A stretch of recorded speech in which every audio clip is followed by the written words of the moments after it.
भाई सबको नमस्कार, राम राम। और आज की इस वीडियो में पहली बात तो माफी चाहूंगा भाई, बहुत समय के बाद वीडियो बना रहे हैं। और आज की इस वीडियो में हम एक जाना पहचाना सा टॉपिक कि क्या पढ़ें और क्या ना पढ़े दोबारा से उस पर डिस्कस करेंगे, क्योंकि बहुत सारे बच्चों का डाउट चल रहा है। अब मैंने इस पर पहले भी वीडियो बनाई है, लेकिन ये वीडियो स्पेशल क्यों होने वाली है, क्योंकि आने वाले टाइम में पैटर्न चेंज होगा। आने वाले टाइम में पैटर्न चेंज होगा और पैटर्न पैटर्न चेंज होने के साथ साथ में होने वाली जो तैयारियां हैं उनमें भी बदलाव आएगा। तो उनमें क्या क्या बदलाव आएगा और कितना बदलाव हमने करना जरूरी है, उन सारी चीजों के बारे में डिस्कस करेंगे। और साथ ही साथ में आपको कुछ आज 20 टॉपिक ऐसे बताऊंगा मैथ के जो आपने करने ही करने हैं। अब उसके अंदर एनसीईआरटी भी आ जाती है, उसके अंदर अर्थमेटिक भी आ जाता है, उसके अंदर एडवांस मैथ भी आ जाता है। तीनों मैथ मिला के बेस्ट 20 टॉपिक आज की वीडियो में बताऊंगा। और इस वीडियो को एंड तक देखना, आपको जरूर कुछ ना कुछ बेनिफिशियल यहाँ पर मिलेगा। वो चीज जो आप हो सकता है नहीं कर रहे हो तो ये वीडियो देखने के बाद आप करने लग जाओ, या हो सकता है कोई चीज आप कर रहे हो और वो गलत है, तो ये वीडियो देखने के बाद आप उसको सुधार करो उसके अंदर। तो चांसेस हैं आपकी प्रिपरेशन में थोड़ा बहुत अच्छा बढ़ोतरी कुछ ना कुछ होगी। तो करते हैं स्टार्ट इस वीडियो को। सबसे पहले मैं आपको बता दूं भाई कि सक्सेस का कोई भी शॉर्टकट नहीं होता। अगर किसी बात में नू लगा है कि मेरी यह वीडियो आपको एग्जाम क्लियर करवा देगी, तो ऐसा कुछ नहीं है। मेरी यह वीडियो देखने के बाद उस पर इंप्लीमेंटेशन आपने करनी है। मेरा काम है सिर्फ वीडियो बनाना, आपको अच्छी अच्छी मेरे एक्सपीरियंस के हिसाब से बढ़िया बढ़िया बातें बताना। उसके बाद में सारा काम आपका हो जाता है कि क्या पढ़ें क्या ना पढ़ें और कितनी उसको इंप्लीमेंट करें। तो विदाउट वेस्टिंग एनी टाइम हम अपने वीडियो को स्टार्ट करते हैं। तो सबसे पहले देखो भाई, हम इंपॉर्टेंट टॉपिक के बारे में बात करेंगे। मैं यहाँ पर हेडिंग लगा देता हूँ भाई। अच्छा, आप देख रहे होगे हमने सेटअप भी बदल लिया अपना। हमने अपना सेटअप बदल लिया है और सेटअप थोड़ा सा देखो, जो सेटअप है अपना, पहले अपना बोर्ड पे था, अब हम आ गए थोड़े से डिजिटल बोर्ड पे। मतलब वैसे वो महंगे वाला डिजिटल बोर्ड तो नहीं है, लेकिन काम चल जाएगा यहाँ पर हमारा। यहाँ पर टाइम वेस्ट नहीं होगा क्वेश्चन लिखने में। आने वाले समय में हम इसी से लाइव वीडियो करेंगे, तो बहुत सारा टाइम हमारा बचेगा। जो लंबी लंबी क्लासेस होंगी वो भी चुटकी में निकल जाएंगी, पता भी नहीं चलेगा। ठीक है भाई, तो स्टार्ट करते हैं। तो हम बात करेंगे भाई इंपॉर्टेंट टॉपिक। और आज ये लगा लो, ये एक टेस्ट वीडियो भी है इसकी। इससे पता चल जाएगा भाई कि मैं कितना अच्छा लिख सकता हूँ और कितना अच्छा नहीं लिख सकता। Important topics. अच्छा जी। और इंपॉर्टेंट टॉपिक किसकी हुई? HSSC। HSSC भी कौन सी? मेन, जो मेन हाईलाइट है वो क्या है भाई? मैथ्स। ठीक है, मेन हाईलाइट क्या है? मैथ्स है। अब देखो यहाँ पर मुद्दे की बात यह है, जो मेन हाईलाइट है वो मैथ है, मतलब हम मैथ के टॉपिक पर बात करेंगे। अब देखो मेन इसमें जो बात है, सबसे पहले मैं आपको हिसाब से बताऊंगा भाई। सबसे पहले हम बात करेंगे एनसीईआरटी के टॉपिक्स की। किन की बात करेंगे भाई? एनसीईआरटी के। और एनसीईआरटी के बहुत सारे टॉपिक तो ऐसे हैं जो मैंने आपके कवर करवा भी दिए, और जो नहीं कवर होने पाए उनकी भी हम बात करेंगे। ठीक है, सारी टॉपिक से हम बात करेंगे। सबसे पहले सबका जाना पहचाना भाई डिफरेंशिएशन। जो मोस्ट इंपोर्टेंट टॉपिक है वो सारे मैं यहाँ पर लिख दूंगा, आपको सिर्फ उनको कवर करते चले जाना। जरूरी नहीं है आप मेरी वीडियो से कवर करो, आपको कोई और वीडियो अगर मिलती है आप वहां से भी कवर कर सकते हो, कोई दिक्कत नहीं होगी। अच्छा, डिफरेंशिएशन, इंटीग्रेशन, इनमें से कुछ चैप्टर ऐसे भी हैं जो भाई मैंने करा भी दिए हैं। ठीक है। अच्छा, इसमें कलर बहुत ज्यादा है ना, तो मैं कंफ्यूज हो रहा हूँ कि कौन सा कलर चूज करूँ। चलो, डिफरेंशिएशन, उसके बाद इंटीग्रेशन। ये आपको 11th 12th सॉरी 12th की बुक में मिलेंगे आपको। दोनों के दोनों चैप्टर आपको कहाँ मिलेंगे भाई? 12th की। और ये दोनों के दोनों जो टॉपिक हैं, देखो मैं यहाँ पर लिख देता हूँ, हम एनसीईआरटी कवर कर रहे हैं। ठीक है, एनसीईआरटी कवर कर रहे हैं। ये दोनों के दोनों टॉपिक आपको कहाँ मिल जाएंगे भाई? एनसीईआरटी की 12वीं की बुक में मिल जाएंगे भाई। मैं लिख देता हूँ यहाँ पर एनसीईआरटी। ठीक है, एनसीईआरटी। चलो, डिफरेंशिएशन, इंटीग्रेशन। इसके बाद में और कौन से टॉपिक होते हैं अपने? मोस्ट इंपोर्टेंट टॉपिक आपको बताऊंगा, कॉम्प्लेक्स नंबर, जो आपको पेपर में करने ही करने। ऐसा नहीं है कि इनके बाहर कोई टॉपिक नहीं है, इनके बाहर भी टॉपिक है, लेकिन ये वो टॉपिक है जो आप अगर नहीं करोगे तो बहुत बड़ा नुकसान हो जाएगा आपका। Differentiation, integration, complex number. इसके बाद एक और टॉपिक मोस्ट इंपोर्टेंट देखो, प्रोबेबिलिटी। प्रोबेबिलिटी, प्रोबेबिलिटी मैंने लिखा। उसके बाद देखो और क्या हो सकता है? Set subset. सेट सबसेट, ये वे टॉपिक है जो आपने करने ही करने हैं। इनके अंदर कोई छूट नहीं है भाई, इन टॉपिक्स के अंदर कोई भी छूट नहीं है। Set subset. इसके बाद क्या हो सकता है अपना? Vector, sorry vector, vector algebra. Vector algebra बोलते हैं इसको, वेक्टर अलजेब्रा। ठीक है।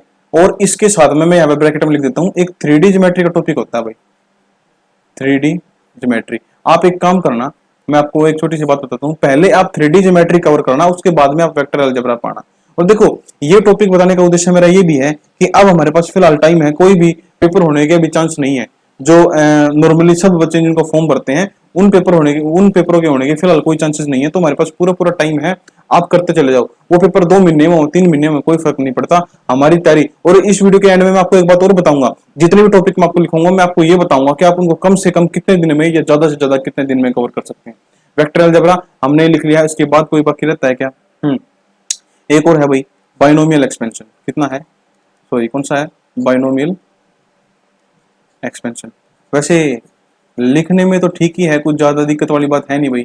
थोड़ी सी अगर मैं प्रैक्टिस करूंगा तो लिख पाऊंगा मैं इसके ऊपर, थोड़ी सी अगर मैं प्रैक्टिस करूंगा तो मैं इसके ऊपर बड़े आसानी से लिख पाऊंगा। कितने टॉपिक हो गए अपने? 1 2 3 4 5 6 और 7 टॉपिक हम लिख चुके हैं। अब आ जाते हैं भाई हम अर्थमेटिक पर। अर्थमेटिक देखते हैं क्या है। अर्थमेटिक में देखो भाई, अर्थमेटिक में 8 9 10 11 12 13 देखते हैं। चलो अर्थमेटिक में देखो क्या करना है। अर्थमेटिक में सबसे पहला, और देखो अर्थमेटिक की आपने एक बात ध्यान रखनी है कि अर्थमेटिक में जो मैं चैप्टर आपको लिखूंगा ये आप जिस सीक्वेंस में मैं लिखूंगा उसी सीक्वेंस में अगर आप इनको करोगे तो बेटर रहेगा, आपके समझ में भी आऊगा और आप देख पाओगे कि आप इजीली इनको कर पा रहे हो। एक चैप्टर दूसरे चैप्टर को सोल्व करने में मदद करेगा अगर आप उस सीक्वेंस से करोगे जिस सीक्वेंस से मैं आपको बताऊंगा। सबसे पहले आप कोशिश कर सकते हो रेशो एंड प्रोपोर्शन, और बिल्कुल आसान भी है, आपने पहले भी किया होगा। Ratio proportion, ratio proportion, ratio and proportion, ठीक है। उसके बाद आप क्या कर सकते हो, रेशो प्रोपोर्शन खत्म होते ही डायरेक्टली आप किस पर स्किप कर सकते हो भाई? परसेंटेज पर, परसेंटेज, ठीक है, परसेंटेज पर। उसके बाद आप दो ऑप्शन आपके पास कोई भी कर लो। फॉर एग्जांपल हम प्रॉफिट एंड लॉस कर सकते हैं, प्रॉफिट एंड लॉस। और क्या कर सकते हैं हम? CI SI कर सकते हैं। देखो इन दोनों के अंदर ये जो 2 चैप्टर है ना, इनके देखो ये जो रेशो प्रोपोर्शन आप करोगे इसका बेनिफिट आपको इस चैप्टर में मिलेगा। बात को समझेंगे? आपको लग रहा होगा रेशो प्रोपोर्शन परसेंटेज का तो कोई मेल ही नहीं है। मेल है, जब आप इसको डीपली अच्छे तरीके से करोगे तो आपको समझ में आएगा कि रेशो प्रोपोर्शन और परसेंटेज का बहुत ही अच्छा रोल है। आपको मैंने वैसे कराया भी है, परसेंटेज टू रेशो और रेशो टू परसेंटेज। ये जो कन्वर्जन रेट होते हैं ना, ये कन्वर्जन रेट आपको आने चाहिए, और ये कन्वर्जन रेट आपको तब आएंगे जब आपको रेशो प्रोपोर्शन अच्छी तरह आता है और परसेंटेज अच्छी तरह आता है। और जब आपको ये दोनों चीजें आ जाएंगी, तो फिर उसके बाद क्या करोगे? देखो भाई मैं बता देता हूँ आपको। जब आपको दोनों चीजें आ जाएंगी, मान लो आपको रेशो प्रोपोर्शन भी आ गया, आपको परसेंटेज भी आ गया, सारा सुधा अपना आ गया, उसके बाद में आप फिर इन जो बाकी के बच गए इन पर स्किप कर सकते हो।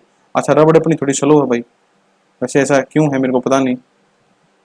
चलो रिकॉर्डिंग से पहले तो ऐसे ही चल रही थी, चलो देखते हैं। अच्छा CI सही हो गया अपना। इसके बाद और क्या हो सकता है?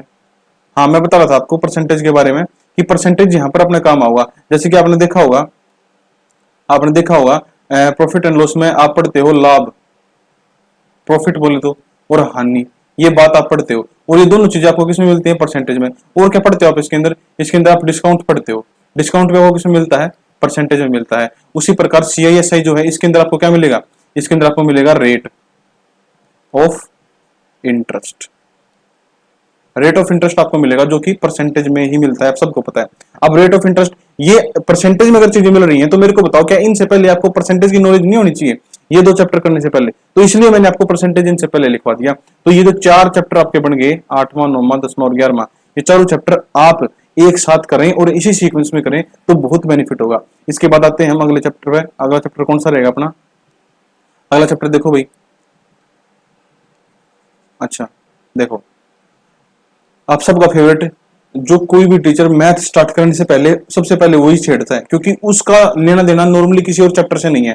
थोड़ा बहुत है पोर्शन वो उस चैप्टर के अंदर रिकवर हो जाता है, लेकिन मेन किसी चैप्टर से उसका लेना देना नहीं है। चैप्टर है भाई time and work, time and work, time and work. अच्छा टाइम एंड वर्क के अंदर यहाँ पर मैं आपको ब्रैकेट में एक चीज और लिख कर देता हूं, क्या है भाई? Pipe and system. Pipe and system, pipe and system की खास बात क्या है कि पाइप एंड सिस्टम और टाइम एंड वर्क आपस में मिलते जुलते हैं। ये दोनों चैप्टर जो हैं, जैसे कि आप मान लो यहाँ पर पाइप एंड सीटर में आपको पाइप मिलेगा, यहाँ पर आपको कोई आदमी काम करता हुआ दिखाई देगा, यहाँ पर एक पाइप किसी टंकी को भर रहा होगा, यहाँ पर कोई आदमी किसी काम को कर रहा होगा। करने का तरीका बिल्कुल सेम है, आपको ये चैप्टर करना है, ये आपको ऑटोमेटिकली कवर हो जाएगा। छोटी मोटी बातें हैं वो आप साथ साथ में कवर कर सकते हैं। इसके बाद में एक और हमारा टॉपिक रहता है, वो कौन सा है भाई,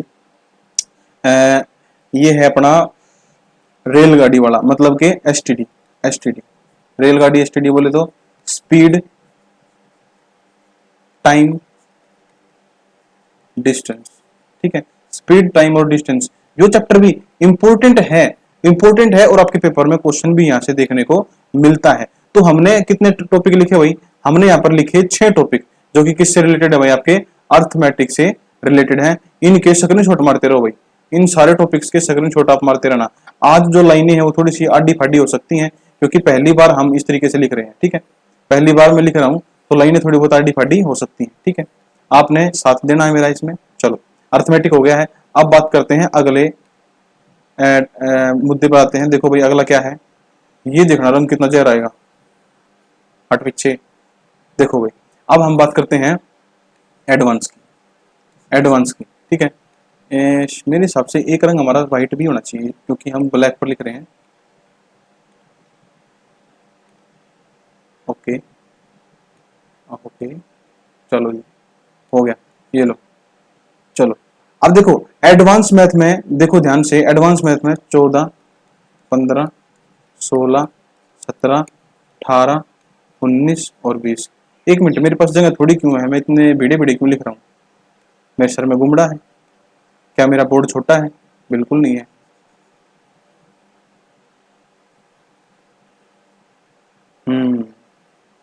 ठीक है, चलो, बोर्ड छोटा नहीं है अपना, बिल्कुल सही बोर्ड है। 14, 15, 16, 17, 18, 19 और 20। देखो भाई, एडवांस मैथ के अंदर कुछ टॉपिक तो ऐसे हैं जो आप सबको पता है मैं क्या लिखने वाला हूं, सारे बच्चों को पता है, कोई इसमें छुपाने वाली बात नहीं है। देखो, क्वाड्रेटिक, क्वाड्रेटिक कितना इंपॉर्टेंट है आप सबको पता है। क्वाड्रेटिक इक्वेशन, साथ में इसके प्लस क्यूबिक, क्यूबिक साथ में लिख देता हूं। क्वाड्रेटिक इक्वेशन और क्यूबिक इक्वेशन, दोनों के दोनों इक्वेशन आपने आनी चाहिए। उससे आगे कौन सा टॉपिक है भाई, इससे आगे और क्या टॉपिक हो सकता है? क्वाड्रेटिक इक्वेशन, क्यूबिक इक्वेशन हो गया। इसके बाद में हम बात कर सकते हैं अलजेब्रा की, देखते चले जाओ, सारे इंपॉर्टेंट रहेंगे भाई। और ट्रिग्नोमेट्री की, ट्रिगो लिख देता हूं भाई मैं। और मेंसुरेशन की, मेंसुरेशन मतलब क्षेत्रमिति, हिंदी में लिख देता हूं, जिन बच्चों को समझ में ना आवे, क्षेत्रमिति। ठीक है, जहां पर एरिया, वॉल्यूम वगैरह हम निकालते हैं, ये चैप्टर। उसके बाद क्या है, इसके बाद हमारा हो सकता है भाई नंबर सिस्टम। नंबर सिस्टम, ये वो है जो इंपॉर्टेंट है और भी टॉपिक, लेकिन जो मोस्ट इंपॉर्टेंट है मैं सिर्फ आपके सामने वे लिख रहा हूं भाई। Geometry, geometry.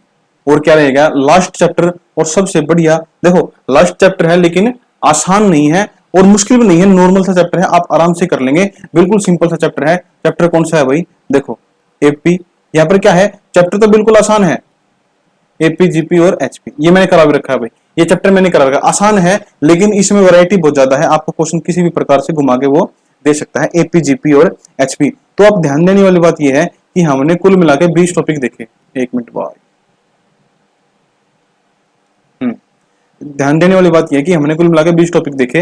ये देखो भाई, एनसीईआरटी के टॉपिक, आप इनका स्क्रीनशॉट मार लियो सारे बच्चे। 7 टॉपिक तो हमने एनसीईआरटी के देखे, जो आपके पेपर के लिए मोस्ट मोस्ट मोस्ट इंपॉर्टेंट रहेंगे। और उसके बाद हमने क्या देखा, 8 से लेके,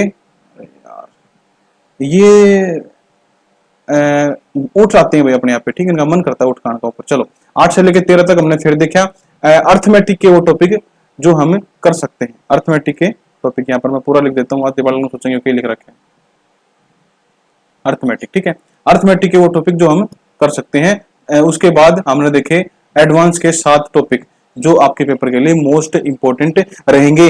यह मेरी मानना है कि अगर, देखो अब मैं आपको एक और बात बताता हूँ, यहाँ पर देखना सारे बच्चे ध्यान से, मैं आपको एक बात और बताता हूँ बड़ी इंपॉर्टेंट सी। अब तक अगर कोई बच्चा रुका हुआ है तो बड़ी इंपॉर्टेंट बात है, हमारे पास टोटल कुल मिलाकर 20 टॉपिक मैंने आपको बताए। अगर आप सोचो, कुछ टॉपिक तो इनमें ऐसे भी हैं जो शायद आप एक दिन में कवर कर दोगे। फॉर एग्जांपल मैं कहूँ कि एपी, जीपी, एचपी आप लगातार बैठ के इसने 2 से 3 घंटे में, 4 घंटे, 5 घंटे में इसने कवर कर लोगे, अगर आप बैठना इसने कवर कर पाओगे। क्वाड्रेटिक इक्वेशन है आप एक दिन में कवर कर सकते हो, क्यूबिक इक्वेशन है आप एक दिन में कवर कर सकते हो, ठीक है। लेकिन कुछ टॉपिक ऐसे हैं जिनमें आपने टाइम लगेगा, जैसे कि अलजेब्रा कितना ही खींच लो इसमें कोई फर्क नहीं पड़ता, ट्रिग्नोमेट्री कितना ही खींच लो, ठीक है, मेंसुरेशन, अच्छा नंबर सिस्टम। अच्छा एक बात मैं आपको बताता हूँ, यहाँ पर जो नंबर सिस्टम मैंने लिखा है इस नंबर सिस्टम के अंदर ही मैंने एचसीएफ एलसीएम इंक्लूड कर दिया भाई, ठीक है, एचसीएफ और एलसीएम, क्योंकि है तो important chapter, HCF LCM important है, इसलिए मैंने नंबर सिस्टम के अंदर ही इसको इंक्लूड कर दिया है, ताकि आपने आप क्योंकि आप मेरे को पता कमेंट में लिखोगे सर एचसीएफ एलसीएम भी तो इंपॉर्टेंट है, इसलिए मैंने यहाँ पर उसको इंक्लूड कर दिया। तो अब देखो ये 20 चैप्टर हैं, कुछ चैप्टर ऐसे हैं जिसको आप एक दिन में कवर करोगे, कुछ चैप्टर ऐसे हैं जिनको आप 5 दिन में भी कवर करोगे, ठीक है। अब मेरे को बताओ अगर मैं इनकी एवरेज निकालूं तो 6/2 मतलब के 3, एवरेज कितनी आई 3 आई, मतलब कहने का ये है कि आप इन 20 चैप्टर को कितने कितने दिन दोगे, 3 दिन दोगे, एक चैप्टर को 3 दिन दोगे, मतलब कि 20 गुणा में 3 बराबर 60, मतलब कि 2 महीने। देखो बात को समझेंगे, मतलब कि 2 महीने, और ये 60 नहीं, आप यहाँ पर 30 दिन और ऐड करो, क्योंकि ये 30 दिन किसके हैं, आलकस के,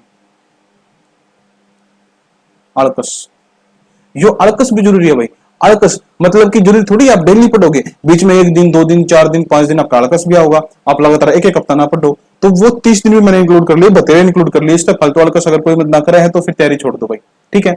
अब मेरे को एक बात बताओ भाई, अगर मैं कम से कम, ये मैंने कम से कम टाइम लिया भाई, आपको ज्यादा भी लग सकता है, आपको 3 की वजह आपकी एवरेज 4 दिन की भी आ सकती है, तो मेरे को बताओ भाई क्या 90 दिन कम से कम, देखो 90 दिन तो कम से कम आपके वेट चैप्टर कंप्लीट होने में लगेंगे, जो मोस्ट इंपोर्टेंट है जो मैंने इस वीडियो में बताए। और सोचो अगर आप पूरा मैथ कर लागोगे तो इसमें 1-2 महीना और जोड़ दो, मतलब कि आपका मैथ का सिलेबस 5 महीने का है, उसमें से काट पीट करके मैंने आपको 3 महीने का टाइम दिया है सिर्फ वो चैप्टर करने का जो मोस्ट इंपोर्टेंट है। और ये मोस्ट इंपोर्टेंट चैप्टर कितने हैं भाई, आप सबको पता है ये मोस्ट इंपोर्टेंट चैप्टर कितने हैं, आजा नीचे आजा, देखो भाई मैंने आपको बताए 20 टॉपिक जो है मोस्ट इंपोर्टेंट टॉपिक है भाई, जो बच्चा इन 20 टॉपिक का कर लेगा उसके पेपर का मैथ का 95% पोर्शन आप कवर कर लोगे। इसके अलावा और बहुत सारे चैप्टर रह जाते हैं, उनको छोड़ दो, अगर आपके पास टाइम नहीं है या आप नहीं करना चाहते या फिर मैथ आप सिलेक्टेड करना चाहते हैं, जैसे मेरे पास बड़े सारे बच्चे कमेंट आए थे, तो आप इन टॉपिक को करो, आराम से आप अपने सिलेबस को कवर कर सकते हैं। अगर वीडियो अच्छी लगी तो लाइक करना, कोई नया बच्चा अगर इस वीडियो में देखना लग रहा है तो एक सब्सक्राइब का बटन है उसको दबाओ, बेल आइकन पर दबाओ, वहां पर ऑल को प्रेस करो ताकि हर एक वीडियो की नोटिफिकेशन आपको मिल जाए जैसे ही हम वीडियो अपलोड करते हैं। उसके साथ साथ में अगर कोई कमी लगी या फिर कोई सजेशन आपने देना है तो कमेंट बॉक्स खुला है, वहां पर कमेंट करो, मैं आपके कमेंट को पढ़ूंगा, आपको हर्ट्स भी मिल सकते हैं, आपको रिप्लाईज भी मिल सकते हैं, और ऐसी वीडियो हम बनाते रहेंगे। नेक्स्ट वीडियो में फिर मिलेंगे, तब तक के लिए धन्यवाद।